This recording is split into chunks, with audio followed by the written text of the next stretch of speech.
Bom, a gente está no ar. Pessoal, muito boa noite para quem está chegando agora. Sejam bem-vindos a mais uma palestra do nosso seminário de Ciências, Aplicações e Tecnologias Espaciais. É organizado pela FEG Rocket Design, a equipe de foguete modelismo e divulgação científica tecnológica da Unesp de Guaratinguetá. Então, além de fazer projetos e participar de competições de foguete modelismo, a gente também tem essa veia de divulgação científica e tecnológica, né, como eu comentei. Bom, alguns avisos básicos. A certificação de vocês, para quem está acompanhando pelo Eventtree, confiram a aba credenciamento, ali vai ser contabilizada a presença de vocês para receberem o certificado via e-mail após o final do seminário, tá? Então, ainda essa semana a gente deve estar mandando por e-mail para todo mundo. Sintam-se à vontade para enviar perguntas para o palestrante durante toda a palestra, tá? Ao final a gente vai passar as perguntas para ele.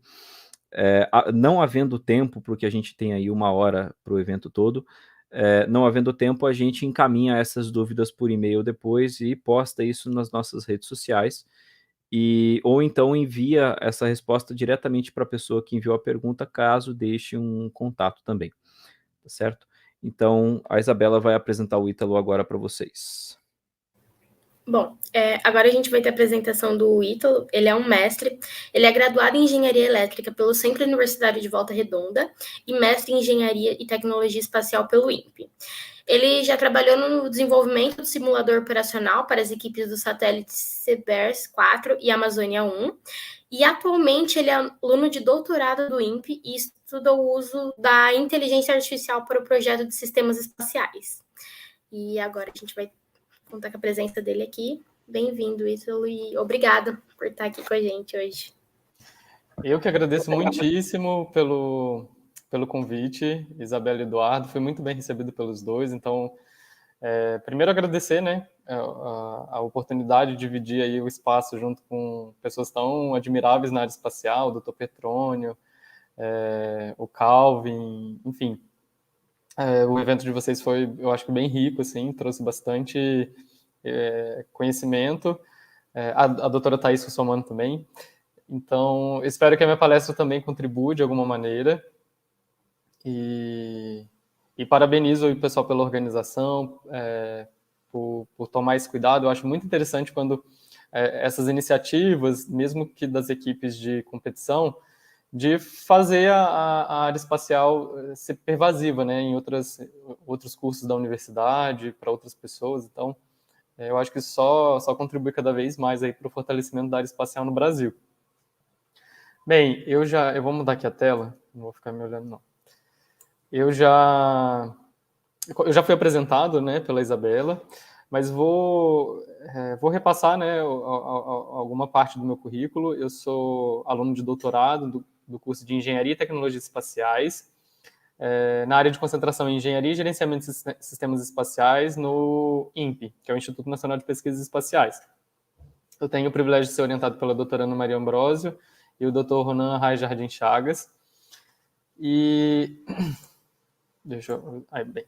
Esse daqui é um mini currículo, né? Só para vocês me conhecerem um pouquinho melhor. Gente, eu tô aqui na minha casa, então eventualmente pode passar alguém aqui atrás, tipo o meu sobrinho que vai passar agora. Eu sou formado em Engenharia Elétrica e desde o final da minha graduação eu trabalho com modelagem e simulação de sistemas. E aí primeiro eu trabalhei com sistemas da área de siderurgia, que foi um laminador de encruamento, e depois que eu fui para o INPE comecei a trabalhar com sistemas espaciais. Então o meu mestrado, que eu vou falar um pouquinho mais para frente, foi trabalhando com um simulador para validação de requisitos. Depois trabalhei durante 2 anos e meio no desenvolvimento do simulador operacional, que eu também vou falar mais para frente nessa palestra, do satélite CBERS 4 e do satélite Amazônia 1. E desde quando eu cheguei no INPE, eu trabalho um pouco com a parte de divulgação científica, então participei durante vários anos como palestrante do curso de inverno, que a gente realiza lá no INPE. Em 2017, passei a coordenar o VET, que é um workshop em Engenharia e Tecnologias Espaciais. E desde 2018 eu estou na equipe do Cube Design, coordenando aí o evento. E aí eu tenho algumas experiências, né, na indústria. Trabalhei como pesquisador no ITEM, que é o Instituto de Tecnologia Edson Mourão Moura, que pertence ao grupo das baterias Moura. Então, nessa época, eu investiguei armazenadores de energia avançados, basicamente baterias de lítio, e agora, atualmente, trabalho numa empresa que se chama Omega 7, com validação de software para aplicações críticas. Bem, eu há algum tempo já venho fazendo as palestras nessa área de modelagem e simulação e convidando as pessoas primeiro a pensarem um pouco. Como eu vou tratar de simuladores, eu acho interessante as pessoas entenderem o quão importante é essa ferramenta para qualquer projeto, sobretudo os da área espacial, que são os que eu mais tenho contato. Então, eu convido vocês a pensarem um pouco, utilizando aí o What If, né? Não sei se todo mundo acompanha o universo da Marvel, mas o What If é um desenho que pensa nos filmes da Marvel, pensa no universo da Marvel se outras coisas tivessem acontecido, né? Então tem lá se o Capitão América não fosse o Capitão América, fosse outra pessoa, enfim.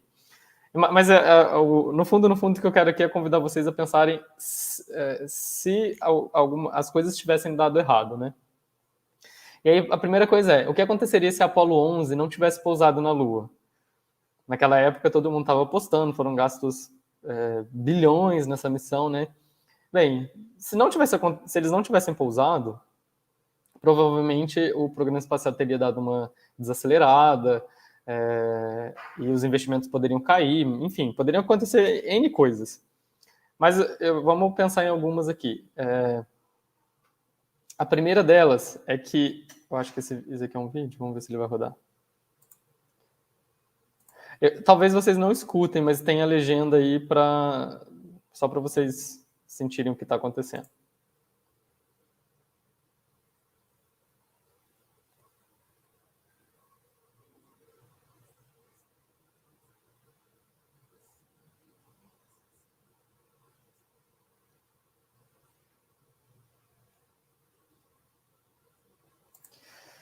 Então é o seguinte, o que aconteceria se não tivesse pousado na Lua? E quase não pousaram. Por quê?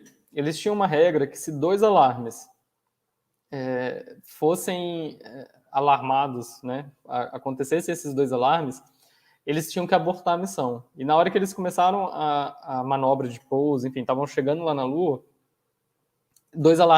esses alarmes aconteceram. E eram alarmes que eram o 1201 e 1202. E aqui tem uma lista de outros alarmes, né? Mas esses alarmes aconteceram e poderia, por causa de ter acontecido um seguido do outro, eles não pousado, eles terem abortado e voltado para a Terra e todo mundo ficado muito frustrado, né? E aí a gente sabe que eles pousaram na Lua, mas os alarmes aconteceram. E eles só pousaram porque antes de irem para a Lua, vou passar isso daqui. Isso daqui são algumas imagens, né, que a gente teria perdido se eles não tivessem pousado.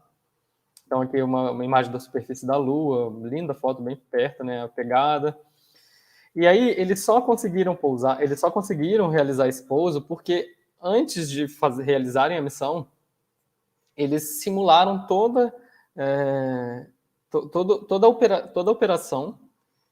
E durante a simulação da operação, eles perceberam que esses alarmes aconteciam e descobriram que esses alarmes eles não teriam tanto impacto, não seriam alarmes catastróficos. Então, eles poderiam alarmar que não precisariam abortar a missão.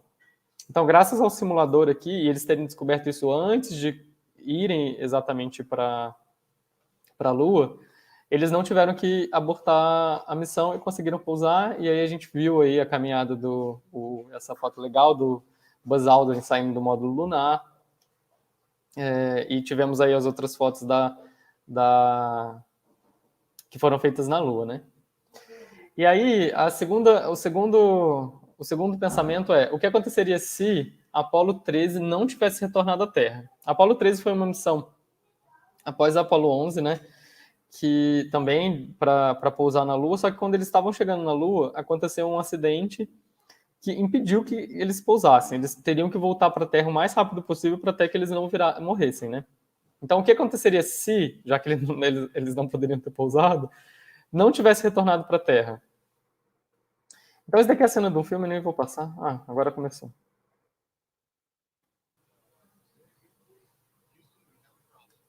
Isso daqui, é claro, é a cena de um filme, né? Mas essa frase que o Tom Hanks fala aqui é Houston, we had a problem. É uma frase que ficou famosa, inclusive na Wikipédia tem um áudio original. Porque aconteceu um problema e o módulo lá que eles estavam ficou muito doido de tantos alarmes que estavam aparecendo. E aí, se eles não tivessem voltado para a Terra, eles teriam morrido. E aí eles não teriam ficado felizes assim, de ter voltado mesmo após todo o acidente, né? E eles só conseguiram voltar também porque aqui na Terra eles tinham o completo mapeamento daquele módulo lunar e eles conseguiam fazer simulações. Então, por exemplo, começou aí a cabine ficar com excesso de dióxido de carbono. Aqui na Terra, eles sabiam que lá no módulo tinha fita, tinha uma caixinha, tinha uma tampa, tinha uma mola, tinha não sei o quê. E com esses equipamentos, eles meio que construíram um filtro aqui na Terra, simulando a situação da espaçonave. E falaram assim para o pessoal, olha, constrói assim assado, usa fita assim, usa fita desse jeito, corta assim, corta esse tamanho. E conseguiram fazer esse filtro. Então, também graças a uma espécie de simulação, eles conseguiram voltar para a Terra, não tiveram nenhum problema aí, respiratório. Né? E a outra coisa é que eles também tinham um simulador que simulava toda a parte da cabine. E aí, quando eles estavam chegando mais próximo da Terra, eles precisavam economizar o máximo de energia possível. E para economizar essa energia possível, eles precisavam desligar algumas coisas. Só que a nave ela já estava tão degradada que eles poderiam desligar alguma coisa que fosse muito importante para a sobrevivência deles. E se eles desligassem, poderia, sei lá, acabar morrendo ou perdendo, depois nem ligando de volta. E aí o que eles fizeram? Eles simularam toda a sequência do que podia ser desligado ou poderia ser ligado nesse simulador para que os astronautas chegassem com vida na Terra. Então, no mesmo documentário que eu tirei a primeira cena, eles também falam que criaram os procedimentos de pouso apoiado pelo uso do simulador, demonstrando que o simulador aqui foi muito importante para a missão. E aqui um caso muito legal também, o que aconteceria se o Hubble tivesse problema em sua carga útil e não fosse possível reparar. Para quem não conhece o Hubble, ele é um telescópio que fica aqui na órbita da Terra, né? Está até bem próximo da Terra. E ele foi um projeto também super caro, e quando ele foi lançado ele teve problema. E as imagens ficavam borradas, assim, por causa de...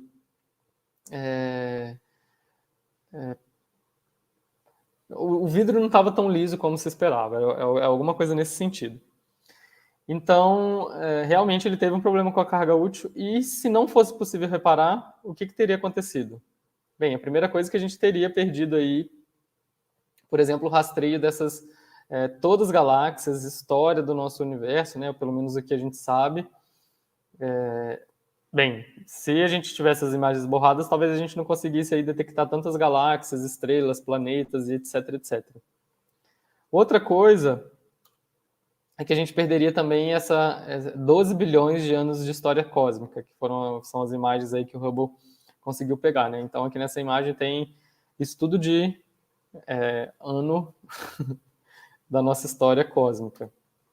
Também perderíamos aí uma imagem que retrata o nascimento de uma estrela, essas nuvens de gases, né, poeiras e tudo mais. Mas o Hubble ele tem a possibilidade de ser reparado no espaço.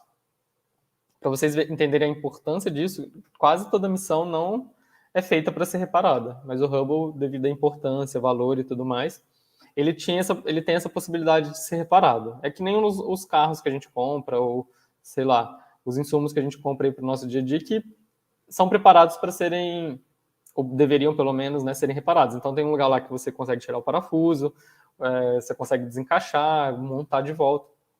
Então o Hubble ele foi pensado para essa manutenabilidade, né? Ele é todo preparado para isso. Mas como que o astronauta chega lá se ele não conhece o Hubble, não tem afinidade e vai chegar lá a primeira vez e vai conseguir reparar assim rápido? Porque se a gente for pensar, até para as assistências técnicas, sei lá, de máquina de lavar roupas, eles precisam ter um treinamento antes naquela determinada fabricante para conseguir fazer os reparos nos equipamentos, né? O Hubble é a mesma coisa, eles precisavam treinar em algum sistema. Então, para isso foi desenvolvido um simulador para o Hubble, que é essa sala aqui, é um simulador super caro de se manter, porque ele fica numa sala limpa, ele retrata com fidelidade todos os equipamentos do Hubble, tem até aqui, ó, por exemplo, o simulador do painel solar, todos os cabos que tem, então é como se fosse um Hubble na Terra. E além disso, eles têm lá toda a montagem de um telescópio parecido com o Hubble dentro de uma piscina, para os astronautas tentarem aí se aproximar do que seria a gravidade zero, para fazer os movimentos que eles precisariam, né? Então até isso precisa ser treinado dentro de um simulador, para eventualmente fazer os reparos lá no satélite. Então, se o Hubble ele não fosse possível de ser reparado, a gente teria perdido isso tudo, mas ele foi pensado nisso para ser reparado, e mais do que isso, existe um preparo todo aqui na Terra, em solo, que permite que as pessoas elas aprendam sobre o sistema espacial antes, e quando chega lá elas já estão familiarizadas, fica mais fácil de fazer o reparo. Bem, para mim, que não sou uma pessoa muito familiarizada com mecânica, enfim, para reparar um carro já seria o fim da picada. Aí imagina você reparar uma coisa que está, sei lá, a 500 km de altitude, no zero gravidade, nada pode soltar de você, porque você pode criar um acidente super perigoso. Então é uma responsabilidade muito grande e existem esses simuladores para nos apoiar. Aqui tem uma outra fotinha do simulador, é bem bonito.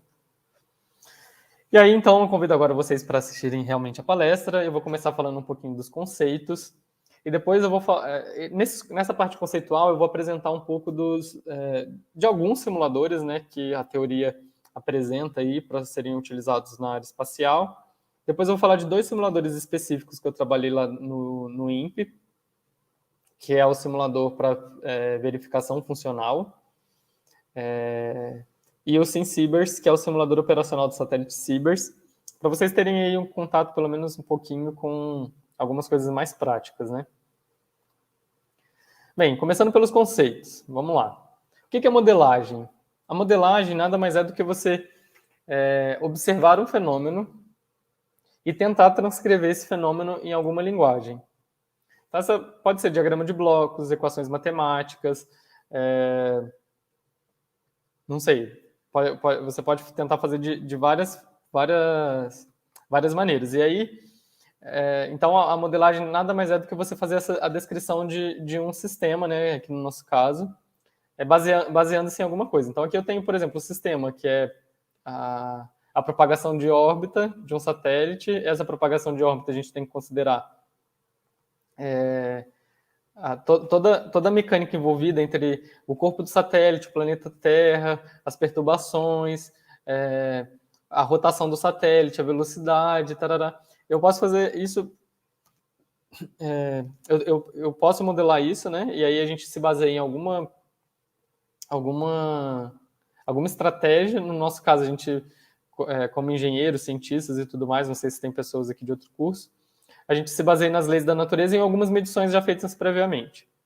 Então, basicamente, a modelagem é essa transcrição do fenômeno para alguma linguagem que possa ser mais tarde simulada ou não, né? O modelo é o resultado da modelagem. Então, aqui, o modelo eu me baseei, por exemplo, nos fenômenos da natureza e transcrevi ele para equações matemáticas, que tem muito aqui da geometria da órbita, a rotação do satélite, a posição onde ele está, a constante de gravidade da Terra. Então, tudo isso daqui fiz a tradução, observando, né, o satélite, enfim, e transcrevi para essa observação em equações matemáticas. Essas equações matemáticas, por sinal, eu consigo depois simular. Peraí, volta aqui. E existem N tipos de modelos, tá? Por exemplo, aquele modelo que eu mostrei para vocês é um modelo lógico, que eu estou implementando ali algumas equações. Mas existem outros tipos de modelo, como os modelos físicos. Os modelos físicos eles podem ser os modelos estruturais de satélite, térmico, eletromagnético. a equipe de foguete aí provavelmente faz alguns protótipos, esses protótipos são modelos. Mais ou menos realistas em relação ao que se pretende aí chegar num produto final, né? E também tem os cyberphysicals, que tem os lógicos, que poderiam ser os diagramas de estados, os diagramas de blocos, os dinâmicos, que basicamente as equações, né? Quando você tem lógico e hardware, ou seja, parte da lógica ela funciona no computador e parte da lógica ela funciona no hardware, sobretudo para simular as questões de computador de bordo, essas coisas assim. E quando você tem um hardware com a lógica inteira embarcada. Então você também pode simular isso tudo dentro de pode colocar esse modelo dentro de um hardware que seria mais próximo aí aonde o software vai operar mesmo, né? Porque, de certa forma, quando eu estou no computador, a minha lógica está no hardware, que ela executa aqui dentro do computador. Mas o meu computador em si, que é grande, tem aí muita memória, tem muito disco, tem tudo, não é exatamente onde a lógica vai ser rodada. Então, quanto mais próximo ao ambiente operacional você chega, mais resultados acurados você tem, né? Então, esses são os tipos de modelo. Se eu não me engano, o Departamento de Defesa dos Estados Unidos lista aí mais de 20 modelos. Então, estrutural, térmico, eletromagnético, termoestrutural, elétrico, enfim, isso daí vai a exaustão e sempre, como sendo da área de modelagem e simulação, eu gostaria de ter todos os modelos e todas as simulações, só que isso uma hora para, já que às vezes é muito caro, às vezes tem um investimento de tempo muito alto, então sempre aí tem uma relação de equilíbrio entre o que se pretende fazer, o tempo que vai investir, o dinheiro, né? Aqui alguns modelos, eu vou falar aqui eu vou mostrar alguns físicos, porque mais para frente eu vou falar de modelos lógicos, né? Então esse daqui é o modelo de voo do Sibers. Então o modelo ele pode ser o termo estrutural, tarará, e tem o modelo também de voo. O modelo de voo é o modelo que vai ser colocado no espaço e, eventualmente, esse modelo de voo aqui ele pode passar por alguns testes mais simples, porque os modelos anteriores eles já passaram por testes mais que agrediriam mais assim, o sistema, né? Então, esse daqui ele passa por testes bem tranquilos, só para, tá tudo certinho e não precisa qualificar mais nada, né? Então, aqui outra fotinha do satélite Sibers, para quem quiser conhecer, é um satélite bem complexo, vou falar mais lá para frente, outro modelo aqui. Esse aqui é o modelo elétrico da Amazônia. Quando eu falo modelo elétrico da Amazônia, quer dizer que, eletricamente, ele faz todas as funções do satélite. Ele pode não ter todos os equipamentos, digamos... por exemplo, pode não ter a câmera ali dentro, mas ele tem pelo menos os sinais que a câmera os sinais elétricos que a câmera deveria receber ou enviar para algum lugar. Então, esse daqui é o modelo elétrico. Nesse teste aqui, se eu não me engano, eles estavam fazendo aí a calibração de alguns sensores para a parte de controle de órbita e atitude. Repetiu esse slide. Eu acho que ele não deveria estar aqui. Bem, depois que a gente modela. Aqui, coincidentemente, ele já está numa linguagem de programação, mas eu posso pegar os modelos, imagina que isso daqui sejam só equações. R1 é igual a cosseno vezes o cosseno menos o seno, só, por exemplo, a mão, e eu quero simular isso. Para eu simular isso, eu preciso implementar isso para rodar num simulador. E o que é simulador? O simulador é o recurso que você tem para reproduzir o comportamento do seu modelo.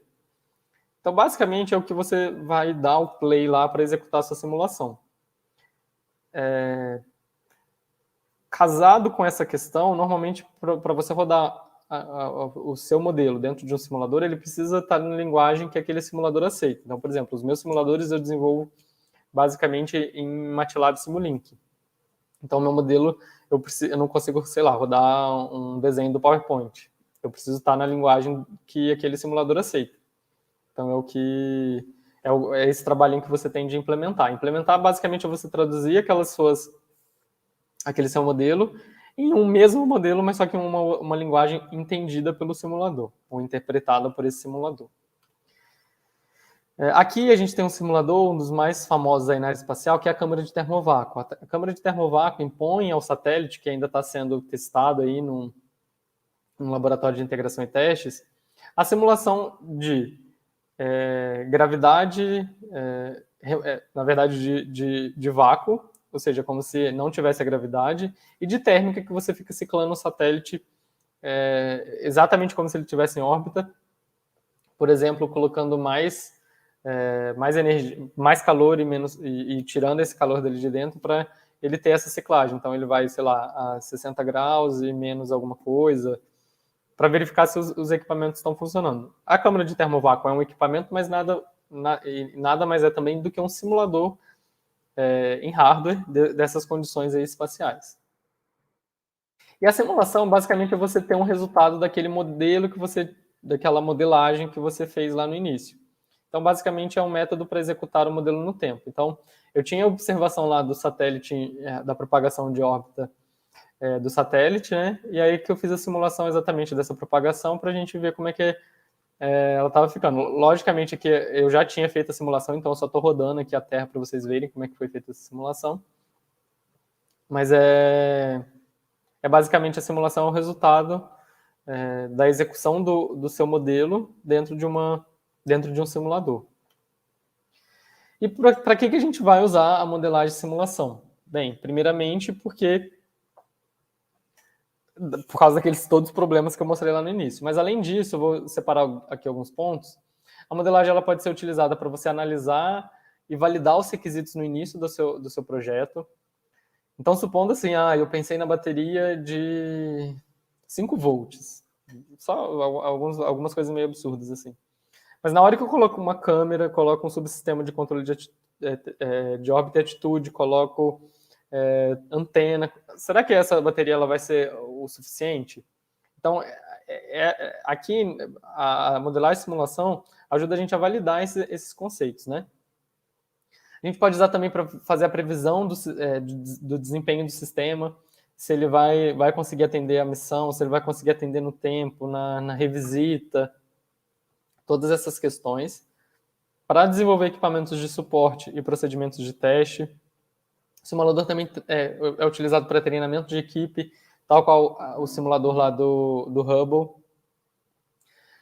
Dá apoio às atividades de operação para desenvolver planos de operação para o satélite, eu vou falar um pouco disso mais lá para frente, e, por exemplo, também para identificar os problemas causados quando o satélite está lá no espaço e tentar resolver esse problema. Diferente do Hubble, a maioria dos satélites eles não permitem que essa manutenção seja feita. Então, através do simulador, talvez a gente consiga entender por que está acontecendo a falha e tentar resolver, né?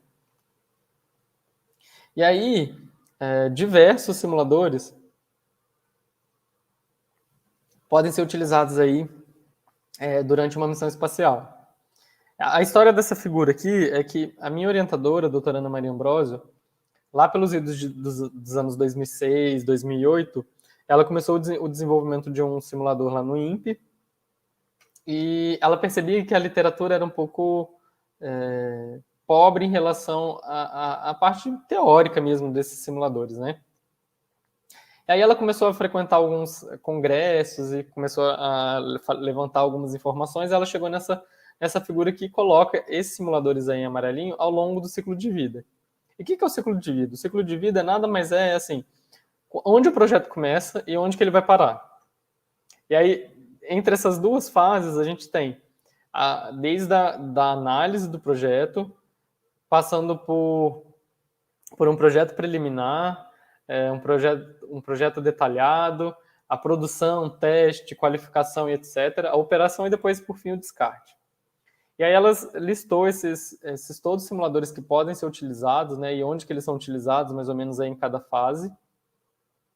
E que são esses simuladores que eu vou falar agora. Primeiro, o simulador para análise de missão. Esse simulador,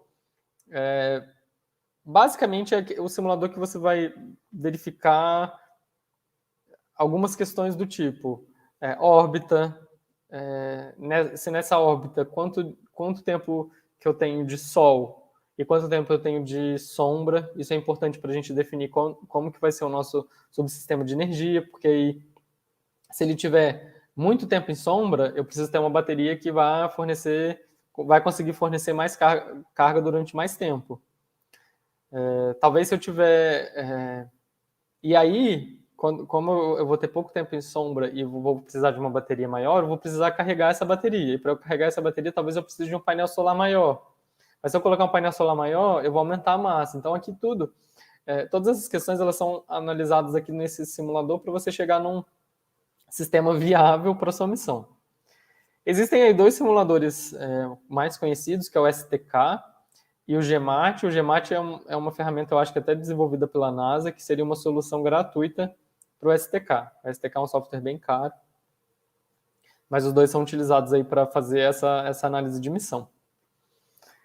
Eu tenho algumas implementações de um simulador com esses conceitos dentro do MATLAB/Simulink. Então, já falando de uma vez sobre essa história, a questão da ferramenta é assim, a melhor ferramenta é aquela que você vai saber utilizar.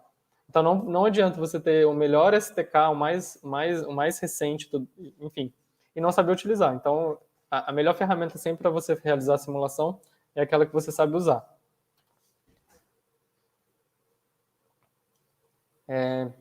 Mais um simulador do tipo lógico é o simulador fim da missão. E aí esse simulador ele estuda a viabilidade da missão para ela atender o seu uso finalístico. Então, ele realiza toda a análise de desempenho daquela missão, pensando, por exemplo, no tempo de revisita, onde que as estações elas precisam ficar posicionadas para você saber se você vai conseguir fazer o download das informações, se você não vai perder nenhuma informação. Então, aqui digamos que simula a missão como um todo, esse tipo de simulador aqui. Simulador de carga útil é um simulador que, basicamente, você desenvolve quando você vai utilizar uma carga útil muito nova ou uma carga útil científica que seja muito, muito recente, que você ainda não tem experiência. Então, você pode usar esse tipo de simulador aqui. Lembrando que esses simuladores aqui são simuladores que podem ser utilizados. Não necessariamente todas as missões vão ter todos os simuladores. Até porque, por exemplo, numa missão de CubeSat, talvez você não precise fazer todos, porque vai ficar uma missão muito cara. Então você pode ir usando um ou outro, ou todos, ou nenhum. Nenhum eu acho meio forte, mas tem essa possibilidade. Não conheço nenhum simulador específico para esse tipo de simulação aqui.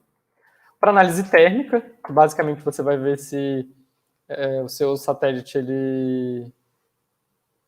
qual que vai ser a resposta do seu satélite para os piores casos de quando ele tem muito calor ou quando ele perde muita energia. Os mais famosos, esse tal de SyndaFluent aí. Simulador para análise elétrica, eu faço tudo no MATLAB, mas poderia ser utilizado, por exemplo, Multisim ou ferramentas que é mais voltado para a área de elétrica. Então, também tem essa possibilidade.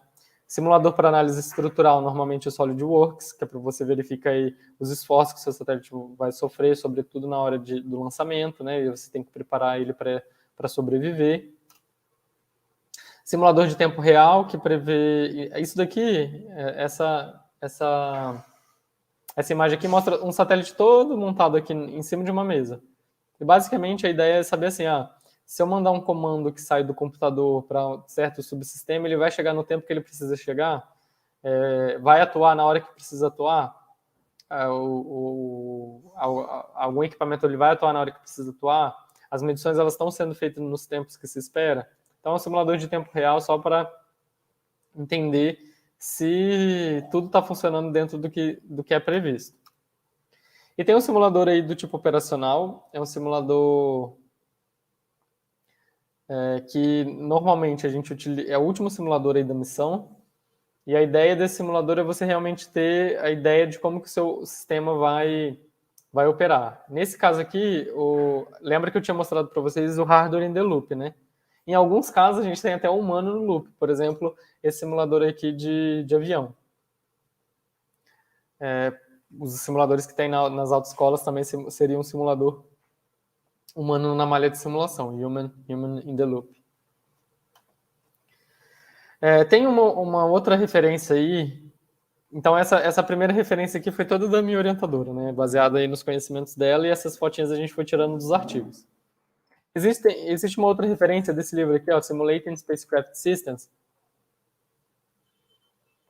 que ele meio que lista todos aqueles simuladores, mas com palavrinhas diferentes. Então, simulador para concepção, para projeto dos subsistemas, para algoritmo, um simulador para verificação dos algoritmos, verificação do software. Isso daqui, quando você roda o seu software dentro de um hardware que seja realístico para aquela missão. Quando você roda o 6 aqui é quando você roda realmente no hardware que precisa ser rodado, simulador para apoiar as operações. Então, são basicamente os mesmos simuladores, só que com outros nomes, assim, tá? E, finalmente, esse daqui... então, a minha orientadora, ela fez a tabelinha, que é essa aqui, em 2008, mais ou menos, 2008, por ali, 2006 a 2008. Esse livro foi lançado em 2009, que é o Simulating Spacecraft Systems, do Jens Eickhoff. E em 2010, a ECSS, que é a entidade que organiza, padroniza, né, na verdade, a área espacial lá na Europa, lançou um memorando técnico com esses simuladores aqui, que é um simulador para concepção de sistema, desempenho de missão, engenharia funcional, que é basicamente para você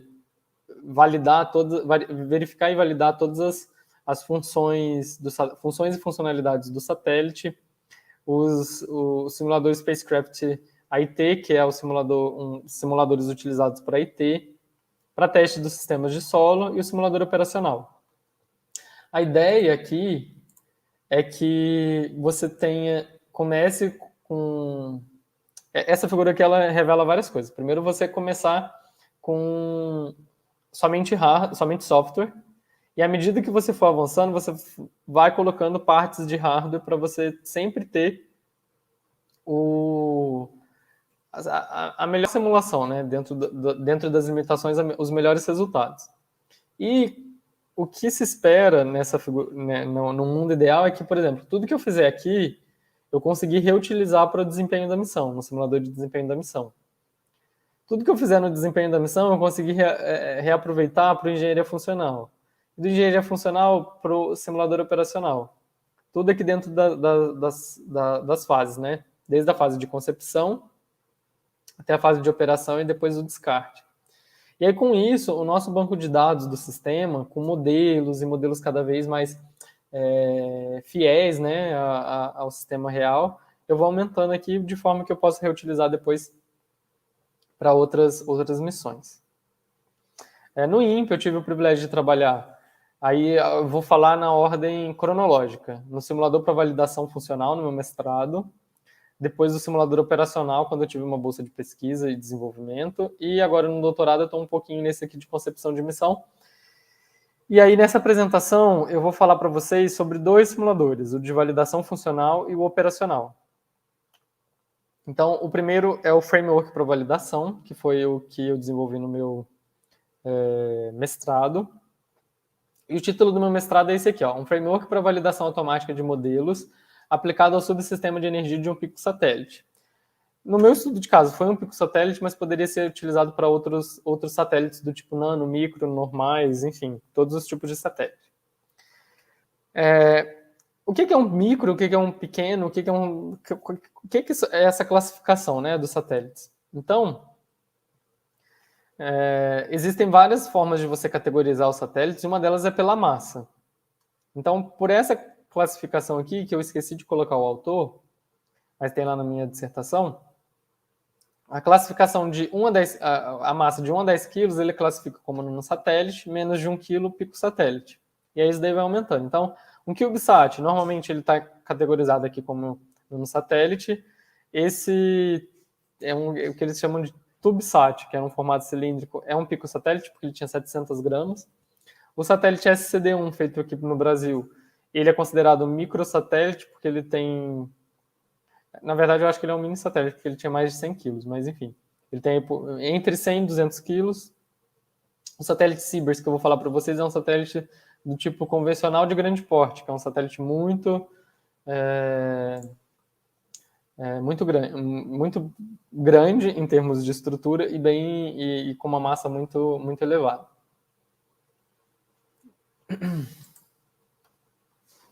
A motivação, na época que eu propus o meu mestrado, era porque os pequenos satélites eles tinham muita falha. E aí, assim, de todos que eram lançados, sempre tem aqui os que falham no lançamento, mas tem também muitos que a gente tem uma perda precoce, que representavam 7% dos que eram lançados. Então, a ideia era diminuir essa quantidade de perdas precoces para você sempre ter aí a operação, né, desses pequenos satélites realmente, não lançar só por lançar. É claro que a gente entende que alguns dos CubeSats eles eram lançados para formar recursos humanos enfim, mas a ideia era que eles não falhassem, ou seja, virassem um lixo espacial tão cedo assim durante a missão. Só que desses 7%, 17% representava, as falhas eram no subsistema de energia. E aí, assim, analisando a literatura, o que acontecia? Esses satélites eles tinham um investimento muito alto nos testes que a gente chama de testes ambientais, que são os testes que são realizados para garantir que o satélite ele vai conseguir ser lançado, ou seja, vai conseguir passar pelo lançamento, o foguete e tudo mais. Mas existia pouco investimento, por exemplo, em ferramentas para testes funcionais. Então, a gente queria sistematizar de alguma maneira esses testes. E aí, o que a gente fez? Propôs uma ferramenta aí de modelagem, propôs um paradigma, propôs um framework, para que os testes eles fossem feitos e não tivessem um custo muito alto, até porque precisam ser projetos baratos e que não precisasse de uma equipe também muito maior. E aí, basicamente, o que esse framework faz? Eu coloquei aqui o ponteiro, agora não estou conseguindo passar. E aí, esse daqui foi na época que a gente tinha proposto, né, um mestrado lá pelos idos de 2014. E, a mais recente, os pequenos satélites eles se tornaram uma oportunidade econômica, né? Então, tem muitas empresas fazendo CubeSats e essas empresas possivelmente não querem que seus pequenos satélites se percam no espaço. Então, houve aí uma migração dos pequenos satélites do ambiente acadêmico para o ambiente de negócios, né? Então, assim, muito embora sejam satélites baratos, eu não quero que a minha empresa fique conhecida por lançar satélites que falham, porque eu preciso da confiança do mercado e tudo mais. Então, isso agora também justificaria o uso dessas ferramentas aí de modelagem e simulação. Essa figura aqui eu posso passar. Mas basicamente... Não vou passar não. Vou mostrar. Basicamente, o simulador desse tipo, que é o FVT, que é o Functional Verification Test Bench, aí a norma às vezes chama de Verification e às vezes chama de Validation, tem essa configuração. Ele é basicamente formado pela infraestrutura de simulação. Dentro da infraestrutura de simulação é onde eu coloco todos os meus modelos que representam o satélite. Eu tenho aqui uma camada de monitoramento e controle, ou seja, o que vai conversar com a pessoa que está utilizando. Então, a pessoa que está utilizando ela não precisa saber que isso daqui está rodando um algoritmo desenvolvido em C++, que faz isso, que faz aquilo. Ela só precisa ter contato ali com esses modelos que precisam ser desenvolvidos, e esses modelos são conectados aqui na infraestrutura de simulação. O monitoramento e controle, né, que eu estava dizendo, é a parte onde você controla a simulação e monitora os resultados. E eu ainda tenho a possibilidade de ter parte desses modelos aqui rodando num hardware. Então, por exemplo, eu quero tirar daqui o modelo o modelo da bateria e quero que a bateria seja executada realmente como uma bateria normal. Então, eu posso fazer isso, mas aí eu preciso de digamos, tradutor dos sinais do computador para o sinal do hardware para que a bateria converse ainda com essa simulação aqui, já que ela agora não é mais virtual, é um hardware real.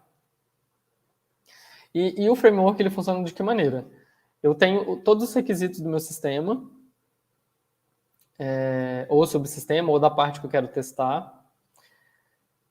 A partir desses requisitos, eu consigo modelar o subsistema, de acordo com o que se pede aqui nos requisitos, criar uma matriz de execução, ou seja, o que precisa ser executado, em que momento essa coisa precisa ser executada.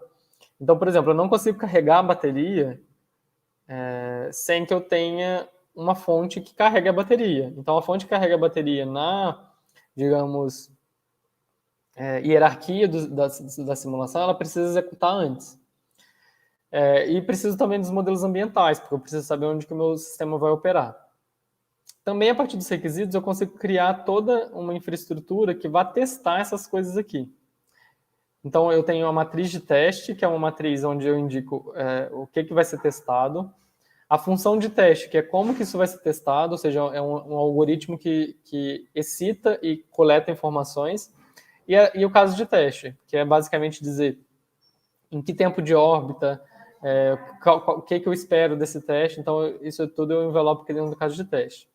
Todos esses amarelinhos aqui eu coloco dentro desse liquidificador chamado executor automático, e o próprio executor automático monta o meu subsistema e executa os testes. E aí eu tenho o veredito lá do teste, se passou, se não passou. Então, eu estou fazendo aqui um teste, uma verificação do sistema com um simulador. E para eu executar isso no simulador, eu preciso modelar. Então, todos esses conceitos estão aqui dentro de alguma maneira. E aí, o que aquele liquidificador que eu chamei, que é o executor automático, faz? Ele conecta o meu modelo como se fosse pecinhas de Lego. Então, imagina que o modelo 1, 2, 3 e 4 são as pecinhas de Lego. E o modelo 1, ele se conecta na pecinha de baixo por um parâmetro, que seria aquelas partes altinhas assim do Lego.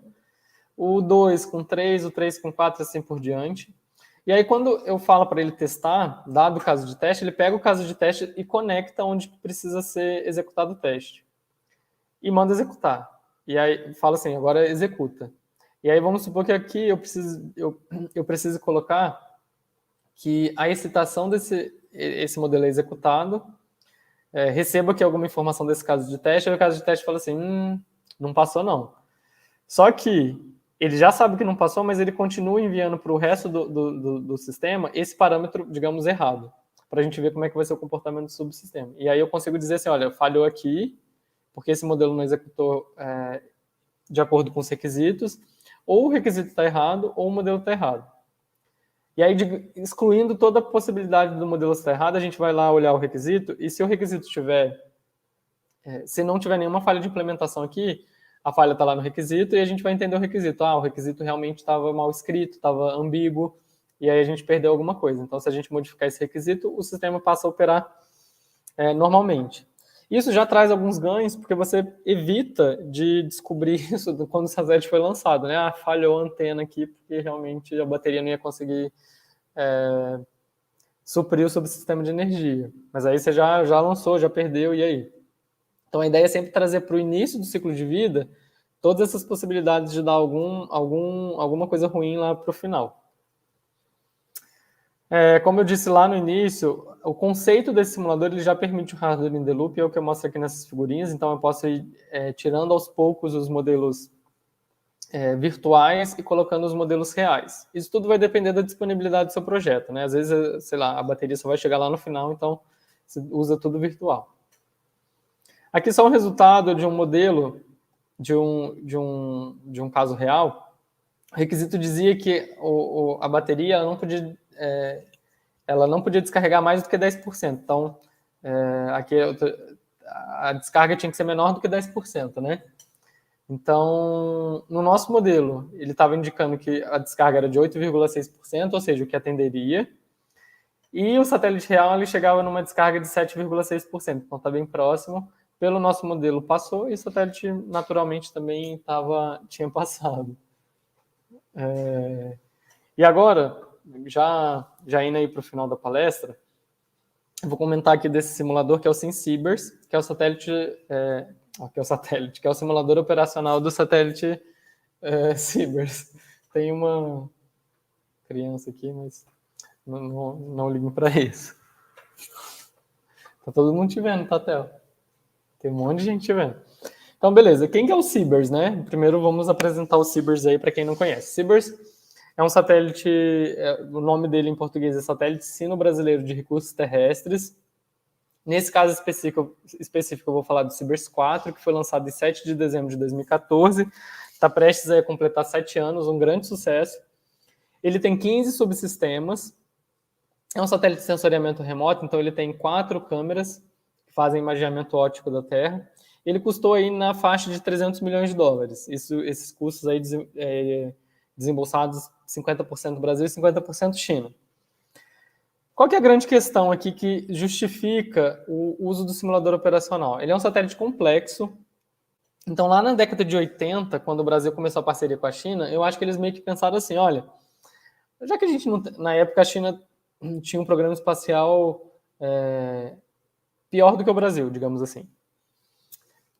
E aí, enfim, os 2 países que queriam avançar aí no espaço fizeram esse acordo. A China avançou muito e o Brasil nem tanto. Mas na época eu acho que eles pensaram assim, olha, já que a gente não faz tanto satélite, vamos fazer esse, vamos colocar tudo que a gente pode colocar. E é por isso que o Cibers tem 15 subsistemas, o que é uma grande loucura. Mas enfim, existe o Cibers. Então ele é um satélite de altíssima complexidade. Então a complexidade já justificaria o simulador operacional. O custo da missão é elevado, embora não seja o custo de 20 bilhões, que é igual lá a ida do homem para a Lua, e também nem se aproxime do custo do Hubble, que, sei lá, eu acho que é 4 bilhões, enfim, bilionário, tá? Não sei exatamente se é 4 ou se é 1, mas é bilionário. Mas são 300 milhões de dólares para um país que não faz tanto satélite, então o custo da missão já justificaria também o simulador. E a impossibilidade de fazer manutenção. Aí você fala assim, mas o Hubble lá faz manutenção. Tudo bem, mas o Hubble é bilionário.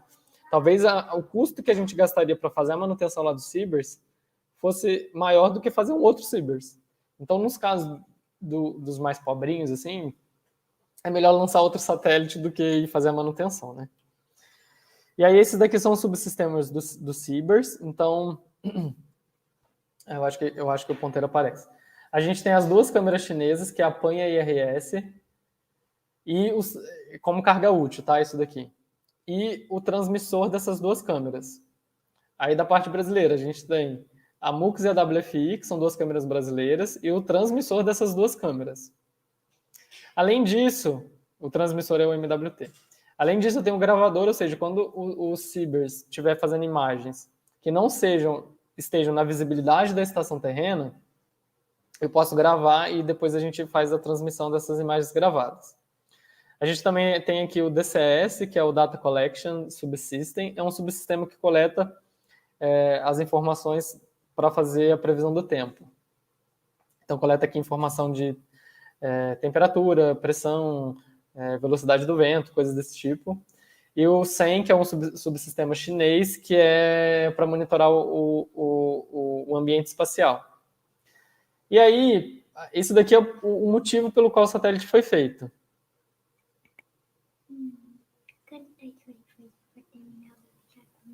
Daqui a pouco.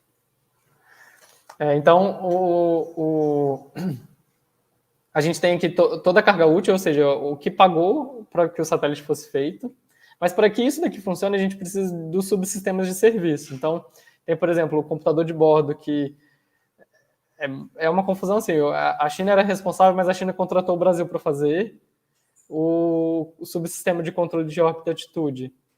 Ou a China contratou, voltando aqui no OBDH, que é o computador de bordo, eu não sei se o Brasil fez tudo ou se fez alguma parte, mas era tudo da China e o Brasil fez uma parte. Tem o subsistema de controle de órbita e altitude, que é chinês, de telemetria, de comunicações, que é brasileiro, de térmica, que é brasileiro também, de circuito, que é da China, e o EPS, que é brasileiro, que é o subsistema de energia. Esse CISC aqui, basicamente, é uma central que liga e desliga as coisas no satélite. Só um chaveamento. Então, para que a gente precisa do simulador operacional, né? A primeira coisa é para validar os procedimentos de voo, ou do SimCibers, né? Validar os procedimentos de voo. Ou seja, antes de mandar para o satélite, eu executo esses planos aqui na Terra. O que acontece, basicamente? Existem operações que são muito comuns, assim, então, normalmente, essas operações são comuns, elas já estão, basicamente, os operadores, eles sabem como lidar. Mas existem operações, por exemplo, o Brasil é signatário de um projeto aí que é assim, todos os países que possam fazer imagens de satélite, quando acontece alguma catástrofe, eles fazem imagem dessa catástrofe e passa para o país que sofreu com a catástrofe. Só que o CIBERS, ele foi planejado, o CIBERS, né, mas poderia ser outro satélite. O CIBERS, ele foi planejado para fazer imagens do Brasil e da China. E aí, supondo que a gente tenha que ligar o satélite também lá na Europa. Quando ele vai ligar na Europa, quer dizer que ele está passando por uma situação que ele não estava especificado, ou seja, eu vou ligar a câmera durante mais tempo, eu vou eu vou ligar a câmera durante mais tempo, eu vou drenar a energia da minha bateria durante mais tempo, então pode ser que o satélite, numa dessas aí, você degrade algum subsistema. Então eu valido antes no simulador para ver se não vai ter nenhum problema e depois eu mando para o satélite. Também serve para treinar a equipe de operação, ou seja, antes da equipe controlar o satélite propriamente dito, ela faz ali todo o treinamento no simulador para depois ela realmente pegar ali o satélite, né? E a interface do simulador é igual a interface das pessoas que operam o satélite. Então, ou pode estar ligado nessa interface de quem opera o satélite. Então, para quem está operando, não tem tanta diferença entre estar operando o simulador e o satélite. Até precisa que seja transparente essa questão. E também dá apoio à solução de problemas no satélite durante a operação. Então, digamos assim, tô lá controlando, tô lá com o CIBERS em órbita e aparece uma falha. Como eu não posso colocar um astronauta lá para fazer a manutenção, eu preciso tentar descobrir de algum jeito aqui. Então, eu tento fazer as simulações que levem àquele comportamento da falha e tento fazer o trabalho reverso para tirar essa falha. E depois mando lá para o satélite para tentar reverter, né? Então, essa daqui é a arquitetura do CIBERS. Isso daqui tudo já falei nos slides anteriores, então não vou falar agora de novo. Essa aqui é a arquitetura do SimCIBERS. Então, ele tem uma arquitetura bem flexível e modular. Então, parte das coisas eu tenho rodando aqui em DLL. Basicamente, essas DLLs aqui, os modelos eles foram encapsulados em DLL para tentar melhorar as questões de tempo do simulador. Por quê?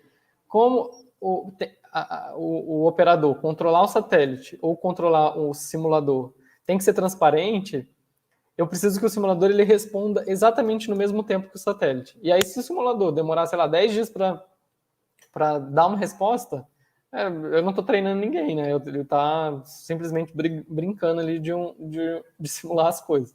Então, ele precisa responder na mesma taxa de tempo que o simulador responderia. Então, para ele simular a órbita, verificar as questões de Sol e tudo mais, é feito no DLL, que é para melhorar aí essa questão da execução dos modelos no tempo. Eu tenho alguns modelos implementados em C++, sobretudo as estações terrenas, a parte de interface do simulador. Os modelos em XML, que é basicamente...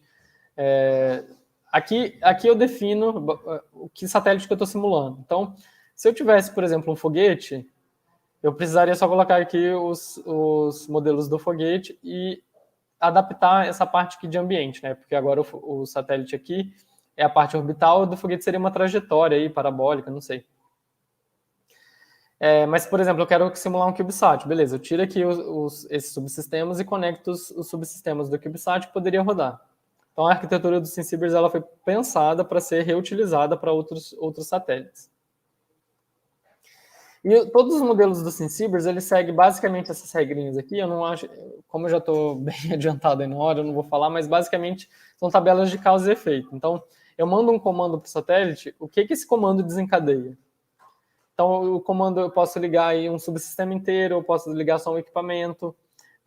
Se eu ligar um subsistema inteiro, eu vou ter um consumo, ou vou ter outro consumo, a bateria vai descarregar mais rápido ou não. Então, basicamente, funciona com tabelas de causa e efeito. O que são essas tabelas de causa e efeito? Imaginando aqui o meu celular. Não sei se está vendo aí. Se eu apertar aqui o botão de desbloquear, ele aparece essa tela. Então, o efeito de aparecer essa tela é apertar o botão. E a tela ela aparece porque a causa foi apertar o botão. Então, basicamente, é isso que significa, né? A causa e efeito. E aqui a gente tem os resultados desse simulador. Então, aqui são 3 modos de operação diferentes, que é o playback, que ele tem aí um consumo de mais ou menos, sei lá, 33 amperes no barramento principal. Eclipse, que é um consumo mais ou menos de 16 amperes, ou seja, está quase tudo desligado no satélite, só para o que mantém ele vivo. E tenho aqui também essa terceira condição, que é a condição que mais consome, ali por volta de 42 amperes. Então você pode ver que o vermelhinho é a telemetria real do satélite, ou seja, tem ali os ruidinhos, né? E temos a telemetria do simulador. E aí vocês podem ver que está bem próximo ali ao satélite real. Isso daqui a gente fez para várias outras telemetrias, né, de corrente, aqui está seguindo certinho. Dei aí um desconto que o satélite real tem esses ruídos, e aí na hora que a gente faz a comparação lá por algum índice de desempenho, logicamente tem um erro, mas esse erro foi bem pequeno. Então aqui para a tensão da bateria também, ficou bem próxima a tensão da bateria, essa telemetria aqui. Então a gente considera o SimCibers aí um grande sucesso em relação a trazer, né, o satélite para dentro de um simulador. Então ele tem uma fidelidade aí de média para alta de quase todos os subsistemas. E aqui um levantamento do SimCibers sobre o quanto que a gente implementou de cada coisa, né? Então, de telecomandos, o Cibers em si tem 486, a gente implementou 408. Aí, 84%. Por que o restante não foi implementado, né, para dar 100% aqui? Porque muitos desses comandos, ou telecomandos, são telecomandos que fazem, por exemplo, a troca de software de bordo, ou são telecomandos assim que não precisariam, ou não teriam condições de serem... Até teriam condições de serem simulados, mas não precisa, sabe? Você não precisa simular a troca do software.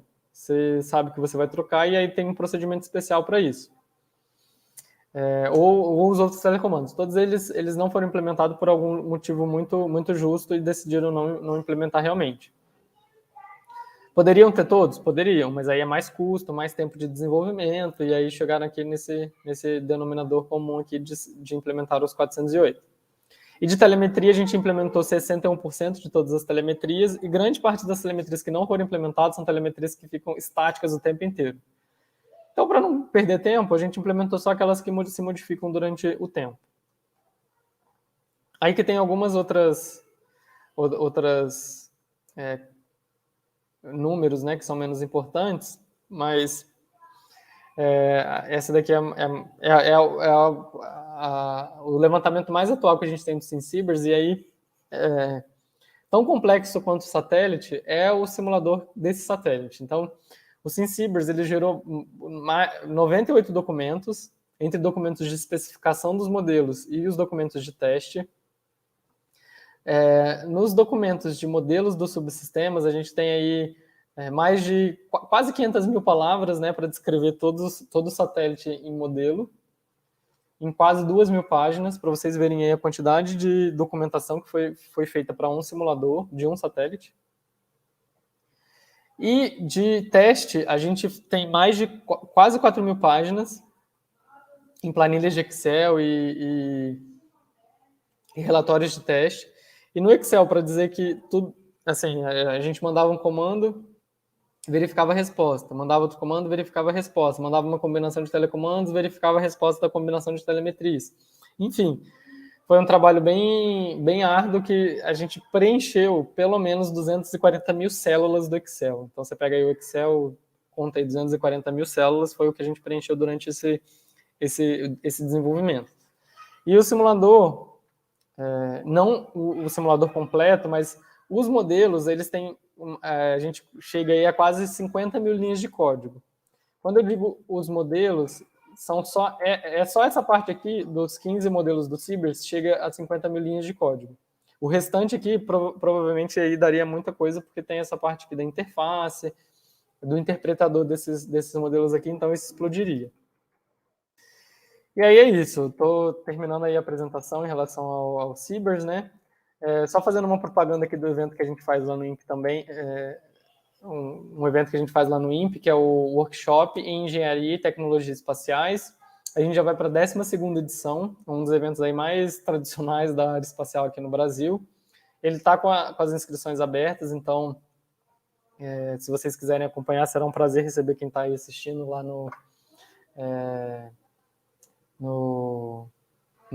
vai ser online, então vai ser um prazer receber vocês. E também a gente realiza lá no INPE Cube Design, que está sendo executada aí a 2ª edição virtual. O Cube Design ele tem podcast, tem algumas palestras que a gente já colocou lá na internet, que explicam um pouco mais sobre a engenharia de CubeSats, né? Então vocês também ficam convidados aí a acompanhar. E agradeço aí a atenção de vocês. Eu peço 1000 desculpas, que agora que eu vi aqui uma mensagem dizendo que eu tinha mais 5 minutos, e isso há 10 minutos atrás, então passei do tempo muito, então peço desculpas por isso, e agradeço aí ao pessoal que elaborou o evento, me fizeram o convite, e para todo mundo que acompanhou aí até agora.